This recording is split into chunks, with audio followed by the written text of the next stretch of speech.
லூக்கா 1:30 சொல்கிறது, लूका 1:30 தேவதூதன் அவளை நோக்கி, स्वर्गदूत ने उससे कहा, மரியாளே பயப்படாதே, मरियम डर मत, நீ தேவனால் கிருபை பெற்றாய். तू परमेश्वर से अनुग्रह पाई है। எவ்வளவு ஒரு அற்புதமான ஒரு வார்த்தை அது. अद्भुत बात है, ஏனென்றால் மரியாள் क्योंकि मरियम இயேசு கிறிஸ்துவை தன்னுடைய வயிற்றில் சுமக்க போகிறாள். क्योंकि यीशु मसीह को अपने जीवन में लेने जा रही है। அவள் மூலமாக தான் இயேசு இந்த உலகத்தில் பிறக்க போகிறார். उस मरियम के द्वारा यीशु जन्म होने जा रहे हैं। அந்த மரியாள் எவ்வளவு பாக்கியவதி. देखो वो मरियम कितना धन्य है। அப்ப அந்த பாக்கியவதி அந்த வாழ்க்கையில எவ்வளவு பரிசுத்தமா இருந்திருப்பாங்க. देखो वो धन्य है तो कितना पवित्र जीवन जिया है। பரிசுத்தம் இல்லாம ஆண்டவர் ஒருத்தரையும் தெரிந்து கொள்ள மாட்டாரு. पवित्रता के बिना परमेश्वर किसी को नहीं छुएगा। ஆண்டவர் மரியாளை தெரிந்து கொள்றாருன்னா परमेश्वर ने मरियम को चुना। எவ்வளவு பரிசுத்தமான வாழ்க்கையா வாழ்ந்திருப்பா. कितना पवित्र जीवन उसने जिया है। ये தேவன் மரியாளை தெரிந்து கொள்ள வேண்டும் என்றால் परमेश्वर ने मरियम को चुना है। எவ்வளவு உண்மையான வாழ்க்கையை மரியாள் வாழ்ந்திருப்பா. मरियम ने कितना उत्तम जीवन जिया है। தேவன் மரியாளை தெரிந்து கொள்ள வேண்டும் என்றால் परमेश्वर ने मरियम को चुना है तो இயேசு கிறிஸ்து மரியாளின் வயிற்றில் பிறக்க வேண்டும் என்றால் पर यीशु मसीह मरियम के गर्भ से उत्पन्न होना है। எவ்வளவு உத்தமமான வாழ்க்கை மரியாள்கிட்ட இருந்திருக்கும். कितना उत्तम जीवन जिया होगा। என் அன்பான சகோதரிகளே, मेरे प्रिय बहनों, இந்த செய்தியை கேட்கிற உங்க வாழ்க்கையில ये वचन सुनने वाले आपके जीवन மரியாள்ல இருந்த அந்த பாக்கியவதி உங்க வாழ்க்கையில இருக்கா? मरियम का धन्य जीवन आपके अंदर है क्या? மரியாள் அந்த தேவ தூதனை தரிசிக்கிறாள். मरियम जो है वो स्वर्गदूत को देखती है। அந்த மரியாளோட வாழ்க்கை அந்த வாலிப நாட்கள் எவ்வளவு பரிசுத்தமா இருந்திருக்கும். उस मरियम का जो जवानों की उम्र में कितना पवित्र है। வாலிப சகோதரிகளே, जवान बहनों, உங்க வாழ்க்கை மரியாள் வாழ்க்கையில இருந்த பரிசுத்தம் இருக்கணும். तुम्हारा जीवन मरियम के अंदर जो पवित्रता है वो होना அப்பதான் चाहिए। நீங்க பெற்று எடுக்கிற அந்த பிள்ளை அது தேவனுக்கு பயப்படும் பிள்ளையாக இருக்கும். तभी आपका बच्चा जो उत्पन्न होगा वो परमेश्वर का भय मानेगा। மீண்டும் ஒரு விஷயம் அந்த வசனத்தை வாசிக்கலாமா? फिर से उस वचन को पढ़ेंगे। லூக்கா 1:30 சொல்கிறது, लूका 1:30 தேவதூதன் அவளை நோக்கி, மரியாளே பயப்படாதே, நீ தேவனிடத்தில் கிருபை பெற்றாய். स्वर्गदूत ने मरियम से कहा, डर मत, तूने अनुग्रह पाई है परमेश्वर से। இன்னைக்கு आज நிறைய பேர் உலகத்தை கிருபையை நாடி போறாங்க. बहुत से लोग संसार के अनुग्रह को पाते हैं, ஆண்டுடைய கிருபையை நாடி போகல. परमेश्वर के अनुग्रह के पीछे नहीं चलते हैं। 31 வசனம் அடுத்து சொல்லுது, 32 वचन बोलता है, இதோ நீ கர்ப்பவதியாகி ஒரு குமாரனை பெறுவாய், அவளுக்கு இயேசு என்று பெயரிடுவாயாக. एक तो गर्भवती होगी, एक पुत्र उत्पन्न करेगी, उसका नाम यीशु रखना।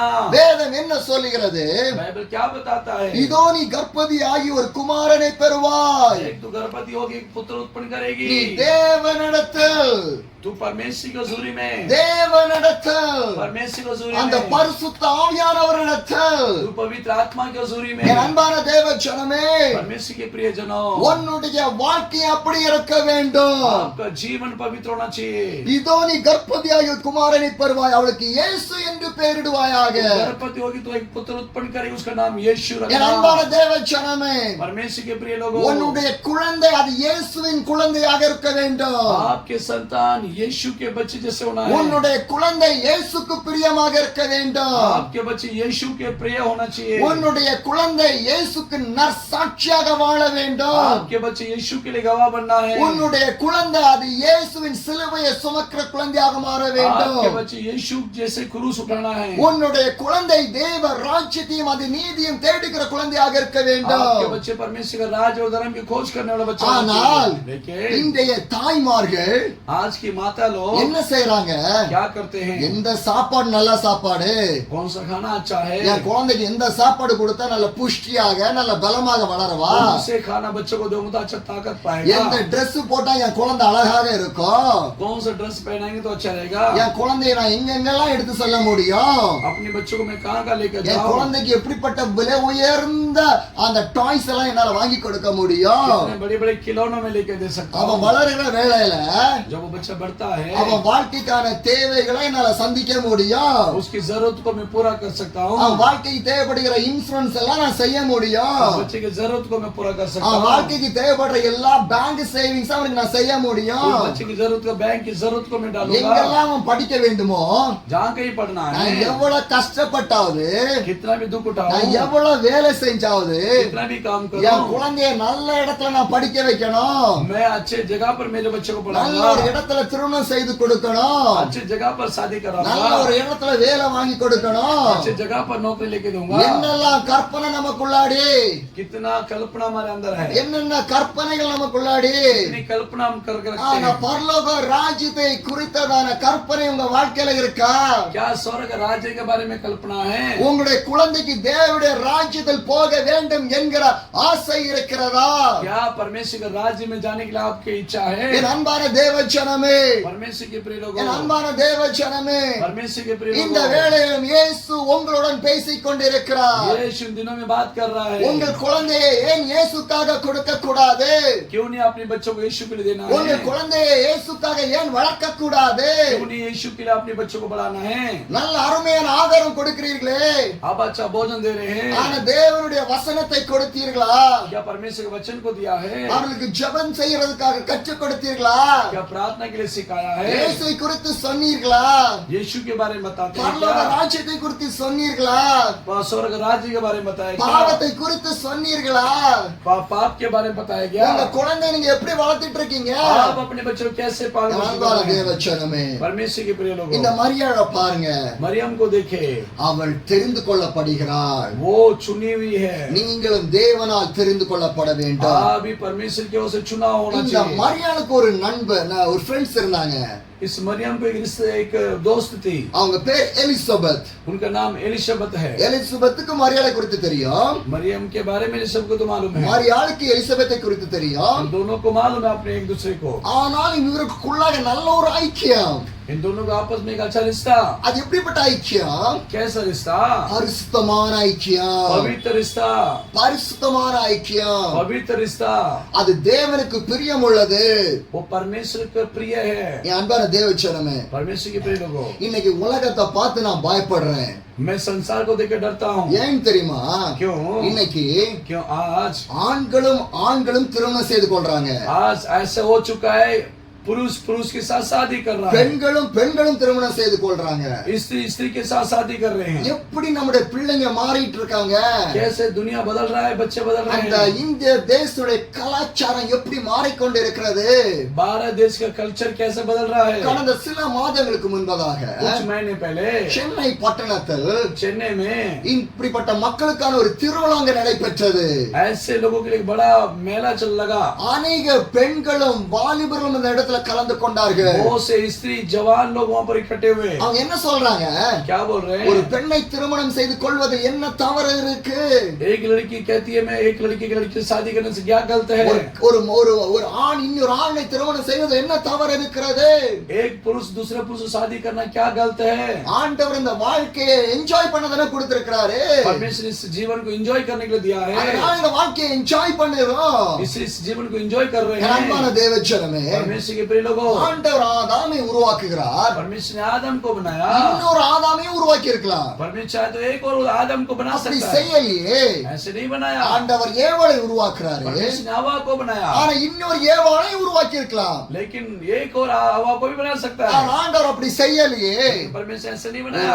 ஆதாமையும் ஏவாளையும் தான் ஆண்டவர் உருவாக்குறாரு. एक पुरुष एक स्त्री एक आदम एक हवा को बनाया। ஒரு திருமணம் நடந்தால் ஒரு ஆணுக்கும் பெண்ணுக்கும் தான் நடக்கும். एक शादी होना तो एक पुरुष और स्त्री का होना है, அது ஆணுக்கும் ஆணுக்கும் அல்ல, பெண்ணுக்கும் பெண்ணுக்கும் அல்ல.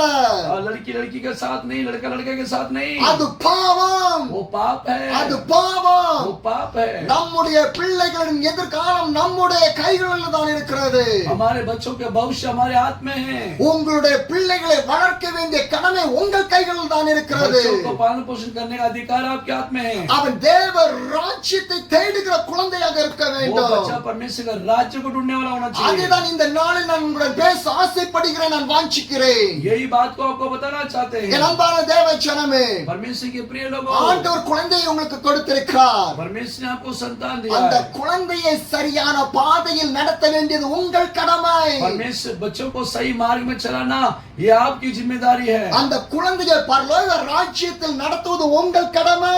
बच्चों को स्वर्ग राज्य में बढ़ाना चलाना आपकी जिम्मेवारी है। இல்லை என்றால் नहीं है तो ஒரு நாள் தேவன் உங்களிடம் கேள்வி கேட்பார். परमेश्वर एक दिन आपसे न्याय लेगा। குழந்தையை கொடுத்தேன் இல்லையா? मैंने बच्चों को दिया था, ஆணோ பெண்ணோ, वो हो सकता है लड़का या ஒரு लड़की। குழந்தை உனக்கு கொடுத்தேன் இல்லையா, एक संतान तुझे दिया था, எனக்காக வளர்த்தினியா, क्या तूने मेरे लिए उसको पालन पोषण किया, வேதத்தை சொல்லி கொடுத்தியா, वचन बताया, ஜெபம் பண்ணியா, प्रार्थना किया क्या, பரிசுத்தமா நடத்தினியா? पवित्रता के साथ चलाया ஆண்டவர் क्या? கேட்பாரு. परमेश्वर पूछेगा। அந்த குழந்தையோட கடமை இன்னைக்கு உங்க கையில, उन बच्चों का भविष्य आपके हाथ में है, உங்க கையில தான் இருக்கு. आपके हाथ में அந்த है। குழந்தை நல்ல வழியில போறதுக்கும் தவறான வழியில போறதுக்கும் वो बच्चा अच्छे मार्ग में या फिर गलत रास्ते में चलने का அது சில நேரங்கள் நம்முடைய கைகள தான் இருக்குது. उस समय परमेश्वर ने हमारे हाथ में என் दिया है। அன்பான தேவஜனமே, परमेश्वर के प्रिय लोगों, மீண்டுமாக அந்த வசனத்தை நாம் வாசிக்கிறேன். फिर से पढ़ रहे हैं லூக்கா 1:41 வசனம். लूका 1:41। எலிசபெத் மரியாளுடைய வாழ்த்துதலை கேட்டபோது அவருடைய வயிற்றில் இருந்த பிள்ளை துள்ளிட்டு. எலிசபெத் பரிசுத்த ஆவியினால், நல்லா கவனிங்க, எலிசபெத் பரிசுத்த ஆவியினால் நிரப்பப்பட்டாள். ध्यान से सुने, मरियम का नमस्कार एलिसबेत सुनते ही उसका पेट में बच्चा गर्भ में उछलने लगा। उसी समय एलिसबेत जो है पवित्र आत्मा से भर गई। இவங்க ரெண்டு பேரும் சந்திச்ச போது जब ये दोनों मिले, அந்த வயிற்றில் இருந்த பிள்ளை துள்ளினது. जो गर्भ का बच्चा उछलने लगा। ஒரு ஆவிக்குரிய சகோதரியும் ஒரு ஆவிக்குரிய சகோதரியும் சந்திக்கிற வேளையில जब आत्मिक व्यक्ति जो दोनों बैठ मिलते समय பரிசுத்த ஆவியினால நிரப்பப்படுகிறாங்க. वो पवित्र आत्मा से भरा जाता है। எலிசபெத் மரியாளும் சந்தித்த போது जब एलिशबत और मरियम मिले, அந்த வயிற்றில் இருந்த பிள்ளை துள்ளினது என்று வேதம் சொல்லுகிறது. वो गर्भ का बच्चा उछलने लगा। அவர்கள் பரிசுத்த ஆவியினால் நிரப்பப்பட்டார்கள். वो पवित्र आत्मा से भर गए। இன்னைக்கு आज அநேக பெற்றோர்கள் बहुत से माता पिता இந்த உலகத்து காரியத்தை பார்க்கறாங்க. संसार की चीजों को देख रहे हैं। கர்ப்பவதியானா गर्भवती हो जाए गर्भवती हो जाए तो எந்த உணவு நல்லா சாப்பிடுறது, कौन सा भोजन अच्छा है, எந்த உணவு என் வயிற்றுல இருக்கிற குழந்தைக்கு நல்ல பலத்தை कौन கொடுக்கும். सा भोजन मेरे बच्चों को ताकत देगा। இன்னைக்கு நிறைய கிறிஸ்தவர்கள் बहुत से मसीह लोग யோகா செஞ்சிட்டு இருக்காங்க.